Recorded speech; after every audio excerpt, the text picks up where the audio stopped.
Hello dear students, आज हम BSc part second के मैथमेटिकल फिजिक्स का टॉपिक जो पेपर सेकंड है का टॉपिक आपेक्षिकीय डॉपलर प्रभाव रिलेटिविस्टिक डॉपलर इफेक्ट का अध्ययन करेंगे। तो हमने कहा माना एक निर्देश तंत्र एस डैश जिसका मूल बिंदु ओ डैश है, प्रारंभ में t equals to t dash equals to 0 समय पर निर्देश तंत्र एस के मूल बिंदु ओ से संपातित है। तो हमने कहा यहाँ चित्र में हमने दो निर्देश तंत्र दिखाए हैं, निर्देश तंत्र S और निर्देश तंत्र S डैश। प्रारंभ में बात करें, प्रारंभ का मतलब ये हुआ कि जब निर्देश तंत्र O पर स्थित प्रेक्षक तथा निर्देश तंत्र O डैश मूल बिंदु O तथा मूल बिंदु O डैश पर स्थित प्रेक्षक टाइम t O के द्वारा टाइम किया गया नोट t तथा O डैश के द्वारा समय नोट किया गया t डैश, दोनों ही समय हमारे पास किसके बराबर थे? 0 के बराबर थे। उस समय दोनों प्रेक्षक जो हैं वो एक ही स्थिति पर स्थित थे, अर्थात मूल बिंदु O तथा O डैश जो थे वो संपाती थे। निर्देश तंत्र S डैश निर्देश तंत्र S के सापेक्ष x अक्ष के अनुदिश नियत वेग v से गति कर रहा है। तो माना एक समतल तरंग निर्देश तंत्र S के मूल बिंदु O से उत्पन्न होती है। ठीक है, हमने कंसीडर कर लिया कि एक समतल तरंग मूल बिंदु O से निर्देश तंत्र S के मूल बिंदु O से उत्पन्न होती है और प्रेक्षक P पर पहुंचती है तथा यह तरंग प्लस x अक्ष से थीटा कोण बनाती है। तो ये चित्र में हम देख लेते हैं। हमने कहा यहाँ से एक समतल तरंग जो है वो उत्पन्न होती है, P के ऊपर हमने कोई प्रेक्षक जो है वो खड़ा किया हुआ है। तो हमने कंसीडर कर लिया कि ये जो समतल तरंग है ये O से P तक पहुंचने में समय लेती है t, ठीक है, तथा यह x अक्ष के साथ थीटा कोण बनाती है। इसी प्रकार यदि निर्देश तंत्र S डैश की हम बात करें तो निर्देश तंत्र S डैश में यह तरंग जो है प्रेक्षक P तक पहुंचने में कितना थीटा डैश एंगल जो है का निर्माण करती है। माना निर्देश तंत्रों S तथा S डैश में प्रेक्षक P के निर्देशांक क्रमशः x, y, z, t, तो S अक्ष के सापेक्ष निर्देशांक हो गए x, y, z, t ये जो है, और निर्देश तंत्र S डैश के सापेक्ष प्रेक्षक P के निर्देशांक x dash, y dash, z dash और t डैश होगा। तो हमने कंसीडर कर लिया माना समतल तरंग का निर्देश तंत्र S में समीकरण। तो निर्देश तंत्र S में समतल तरंग का समीकरण psi equals to a exponential iota k dot r minus omega t से दिया जाएगा, जहाँ ओमेगा क्या है? ओमेगा कोणीय आवर्ती, k जो है ये तरंग संचरण नियतांक हो गया और r जो है वो प्रेक्षक P का निर्देश तंत्र S में स्थिति सदिश। तो हमने कहा चूंकि हमें पता है k की यदि हम बात करें तो k इक्वल्स टू k जो है ये किसके द्वारा दिया जाएगा? k equals to i cap k x plus j cap k y plus k cap k z के द्वारा दिया जाएगा। और अगर r की बात करें तो r equals to i cap x plus j cap y plus k cap z के द्वारा दिया जाएगा। अब हम एक और चित्र में चलते हैं। चित्र में हमने कहा कि ये जो OP लाइन है इसका यदि हमें प्रक्षेप निकालना है कौन सी दिशा में? दिशा x दिशा में। इस प्रेक्षक इस OP का हमें प्रक्षेप निकालना है, प्रोजेक्शन निकालना है x दिशा में, तो ये इतना आएगा। ये किसके बराबर हो गया? ये हो गया k कोस थीटा के, ठीक है। इसी प्रकार इस तरफ बात करें तो ये हो गया k साइन थीटा के बराबर हो गया। ये हमने लिखा,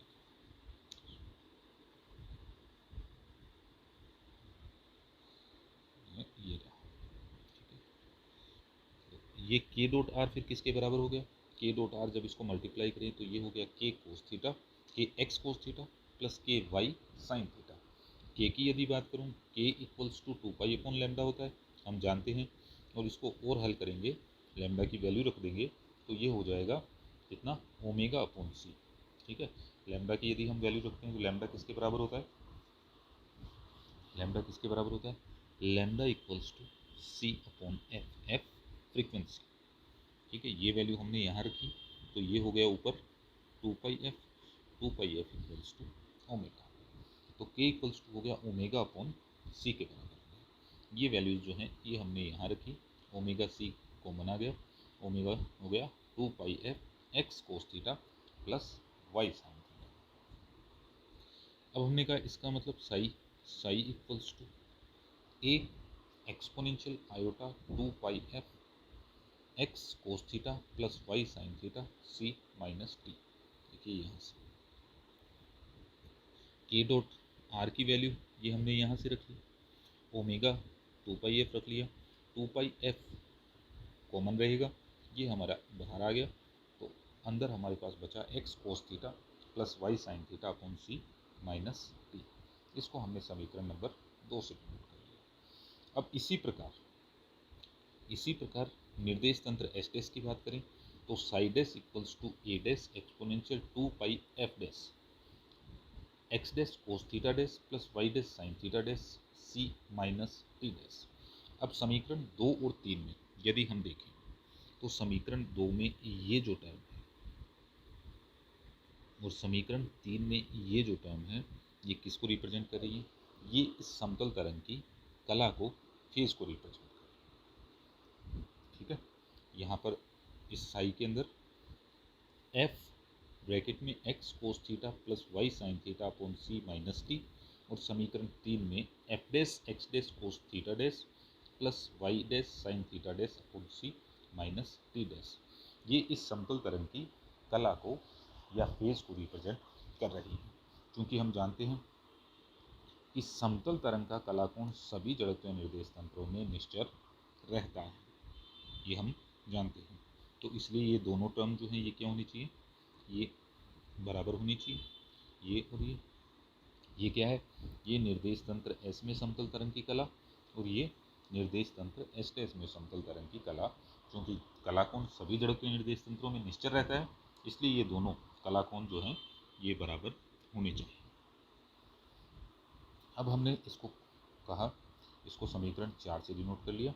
समीकरण 4 में लोरेंज रूपांतरण समीकरण का उपयोग करने पर, तो लोरेंज रूपांतरण समीकरण x equals to x dash plus v t dash, तो ये कौन सी रूल ली है हमने? ये ली है हमने प्रतिलोम लोरेंज रूपांतरण या इनवर्स लोरेंज ट्रांसफॉर्मेशन। तो हमने लिखा x equals to x dash plus v t, तो यहाँ देखो एक चीज़ भूल गए अपने, यहाँ गामा लगेगा और यहाँ भी क्या लगेगा? गामा लगेगा। ठीक है, ये हमें ध्यान रखना है। तो ये हो गया x equals to x dash plus v t dash gamma equals to gamma x dash beta c upon t, जहाँ बीटा क्या है? v अपॉन सी के बराबर। इसी प्रकार हम बात करें t equals to gamma T dash minus we upon C square X dash equals to gamma T dash plus beta upon C X. तो x की जगह हमने रख दिया gamma x dash plus beta C T dash, यहाँ T dash, और t की जगह हमने रख दिया gamma T dash plus beta C X dash का उपयोग करने पर, जहाँ beta equals to V C और गामा क्या है? 1 upon root of 1 minus beta square. अब हम आगे इसको देखें तो समीकरण 4 में ये जो x था x के स्थान पर रख दिया और t के स्थान पर रख दिया, तो ये हमने यहाँ वैल्यूज जो हैं वो सब पुट कर दी। ठीक है, और ये टर्म एज इट इज। अब समीकरण के दोनों तरफ x डैश के गुणांकों की तुलना करनी है, तो समीकरण के दोनों तरफ हमें क्या करना है? x डैश के गुणांकों की तुलना करनी है। तो देखो यहाँ से अगर x डैश की बात करूँ, इस f को अंदर मल्टीप्लाई करें, अंदर मल्टीप्लाई किया तो x डैश हो गया f gamma upon C, f gamma और ये साथ में आ जाएगा cos theta, f gamma cos theta upon C, फिर माइनस ये वाला माइनस। अब x डैश का निर्देशांक मल्टीपल है f बाहर वाला गामा बीटा अपॉन सी, ये।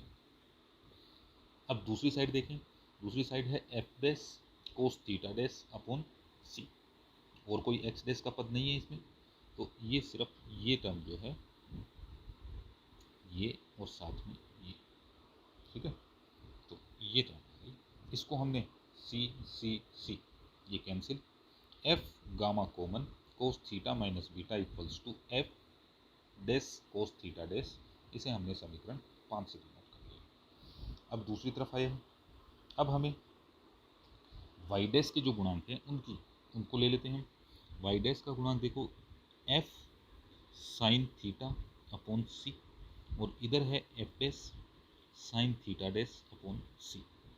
ठीक है, सी से सी कैंसिल, तो टर्म आ गई हमारे पास F sine theta equals to F dash sine theta dash. अब दूसरा है टी डैश की गुणांकों की तुलना कर लें, तो टी डैश का गुणांक कौन सा हो गया, देखो इस तरफ यदि हम बात करें तो F beta c upon c cos theta. ठीक है, टी डैश का हो गया। इधर बात करें तो इधर हो गया एफ गामा अपॉन सी। दूसरी साइड बात करें एफ डैश अपॉन सी, ये देखो ये हमने रख लिया, सी से सी कैंसिल कर लिया, तो ये हो गया f gamma beta cos theta minus f gamma equals to F dash. तो एफ डैश हो गया f gamma beta cos theta minus 1 equals to F dash. अब हमने कहा, तो ये हो गई हमारी समीकरण 5, ये समीकरण 6 और ये समीकरण 7। तो समीकरण 6 को समीकरण 5 से भाग देना, तो समीकरण 6 में इस समीकरण 5 का हमने भाग लगा दिया। भाग लगाया तो ऊपर हो गया sine theta dash upon cos theta dash equals to tan theta dash. इधर एफ से f cancel, sine theta upon gamma cos theta minus beta, ये आ गई समीकरण नंबर 8। अब समीकरण 7 से f dash equals to f gamma, समीकरण 7 से f gamma cos theta minus 1 equals to F dash. तो ये जो टर्म है इसको उठाकर हमने दूसरी तरफ ले गए, तो f equals to F dash upon gamma 1 minus beta cos theta हमें प्राप्त होगा।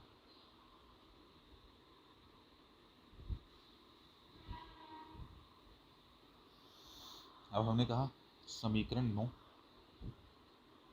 कौन सी, ये जो समीकरण 9 आपेक्षिकीय डॉपलर प्रभाव को व्यक्त करता है। इस समीकरण से स्पष्ट है कि आपेक्षिकीय डॉपलर प्रभाव तरंग संचरण की दिशा पर निर्भर करता है। ठीक है, तो ये जो हमने ऊपर tan थीटा डैश निकाला था, इससे हम सिद्ध कर सकते हैं कि आपेक्षिकीय डॉपलर प्रभाव तरंग संचरण की दिशा पर निर्भर करता है। इसके दो विशिष्ट अवस्था पर विचार करते हैं। ठीक है, तो ये जो है ना, हमने ये लिखा है आपेक्षिकीय डॉपलर प्रभाव तरंग के संचरण की दिशा पर निर्भर करता है। तो तरंग संचरण की दिशा पर निर्भर कहाँ से आएगा, इस कोस थीटा से। ये जो थीटा है इसके ऊपर ये जो है ये टर्म निर्भर कर रही है, तो इसलिए हम कह सकते हैं कि आपेक्षिकीय डॉपलर प्रभाव तरंग के संचरण की दिशा पर निर्भर करता है। अतः दिशाओं के आधार पर इसकी दो विशिष्ट अवस्थाओं पर विचार करते हैं। नंबर 1, अनुदैर्ध्य डॉपलर प्रभाव, लॉन्गिट्यूडिनल डॉपलर इफेक्ट। तो हमने कहा जब थीटा इक्वल्स टू 0 है, अर्थात जब तरंग का स्रोत प्रेक्षक की ओर गति कर रहा है, मतलब तरंग का स्रोत इस प्रकार गति कर रहा है और प्रेक्षक इस प्रकार गति कर रहा है।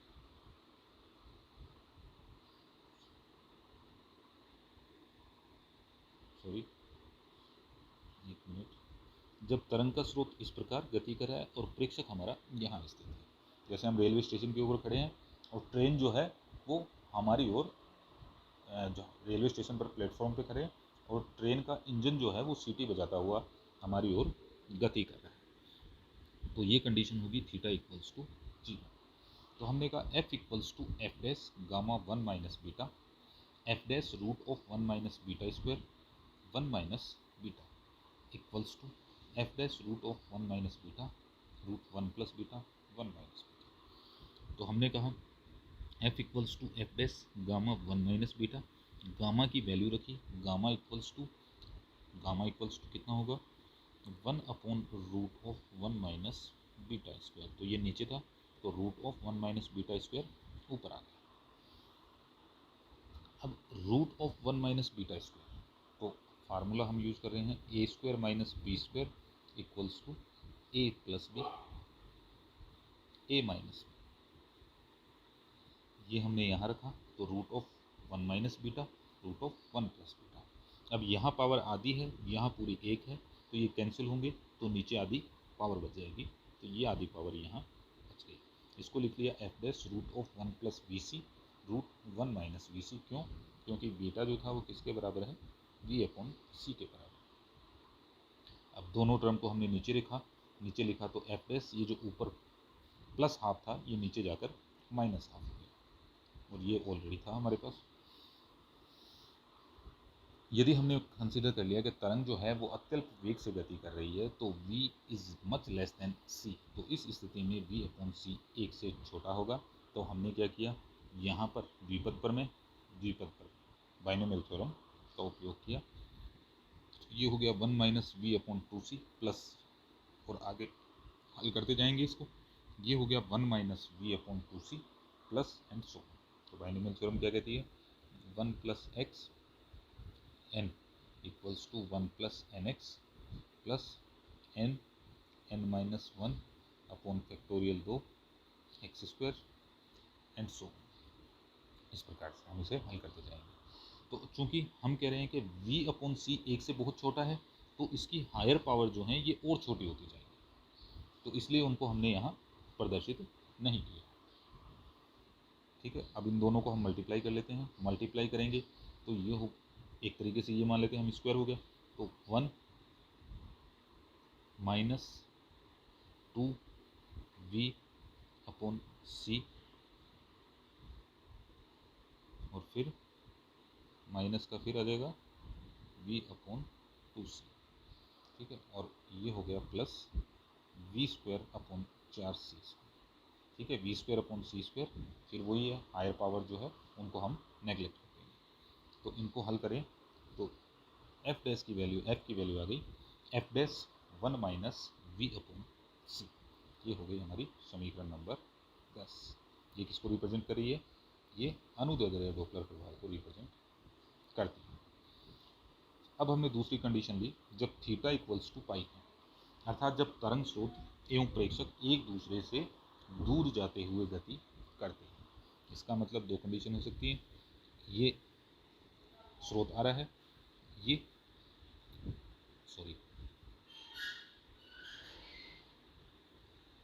स्रोत इस प्रकार गति कर रहा है, प्रेक्षक इस प्रकार गति कर रहा है, या यूं कह सकते हैं कि प्रेक्षक स्थिर है, स्रोत इस प्रकार गति कर रहा है। तो थीटा इक्वल्स टू पाई, अर्थात जब तरंग स्रोत एवं प्रेक्षक एक दूसरे से दूर जाते हुए गति करते हैं, तो समीकरण 9 से, तो जो ऊपर हमने समीकरण लिखी थी ये समीकरण 9, तो यहाँ पर हमने पाई रख दिया, पाई रखा कोस पाई इक्वल्स टू -1, तो नीचे टर्म हो गई f equals to F dash gamma 1 plus beta.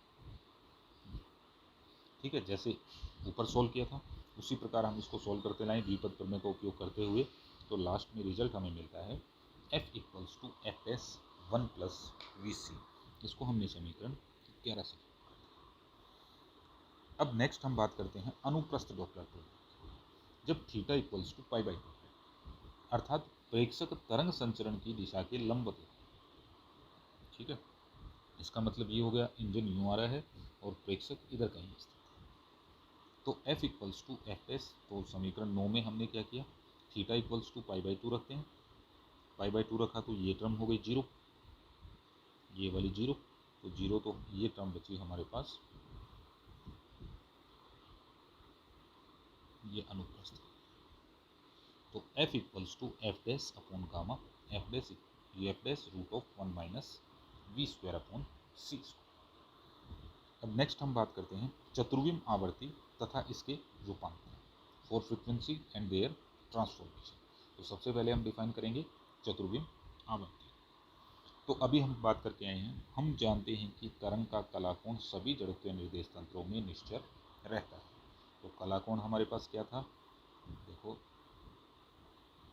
ये हमने कलाकोण लिया था, ये वाला। ठीक है, ये आया कहाँ से, ये आया यहाँ से, तो ये कलाकोण हो गया। तो ये कलाकोण जो है यहाँ हम लिखेंगे ये कि k dot R minus omega T equals to निश्चल। तो इसके लिए हमने इस माइनस को लिख लिया आयोटा स्क्वायर। ठीक है, सी से ऊपर मल्टीप्लाई किया, सी से नीचे मल्टीप्लाई किया, तो आयोटा ओमेगा अपॉन सी आयोटा सी टी।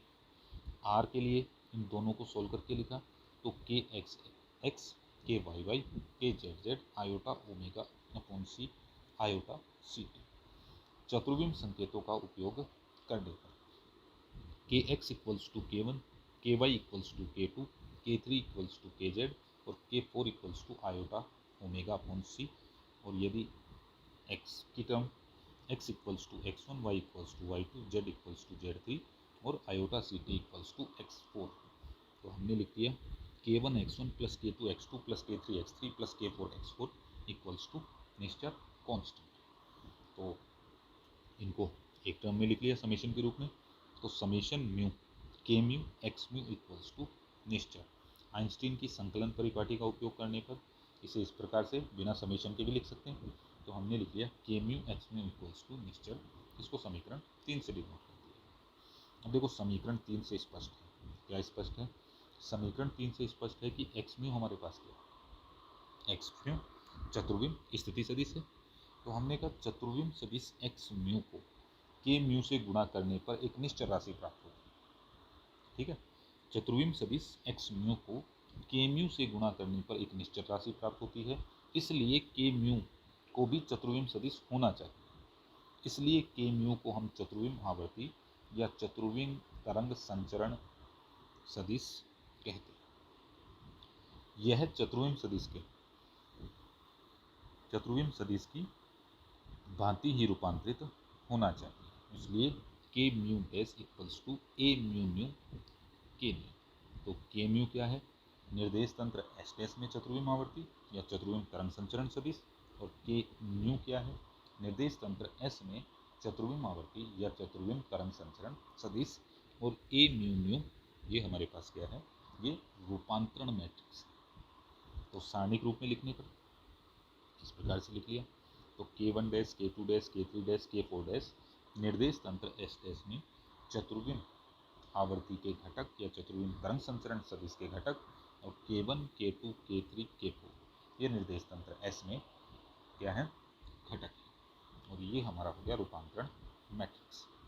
अब इन्हें समीकरण रूप में लिख लें, तो k one dash equals to gamma plus iota beta, तो sorry gamma k one iota beta k four, तो gamma k one plus iota beta k four, k two dash equals to के टू, के three dash equals to के three, k four dash equals to minus iota beta k one plus gamma k four.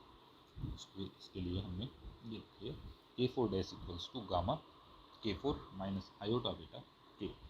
तो ये समीकरण होगी 5a 5b 5c और 5b। यदि इनका प्रतिलोम रूपांतरण करें तो बीटा को किससे रिप्लेस कर देंगे?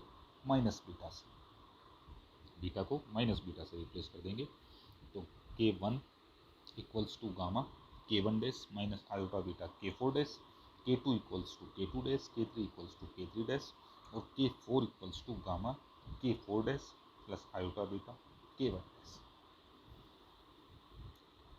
चूँकि के वन इक्वल्स टू के एक्स और के एक्स किसके बराबर था? के कोस थीटा के बराबर omega upon c, k one dash equals to omega dash upon c cos theta dash.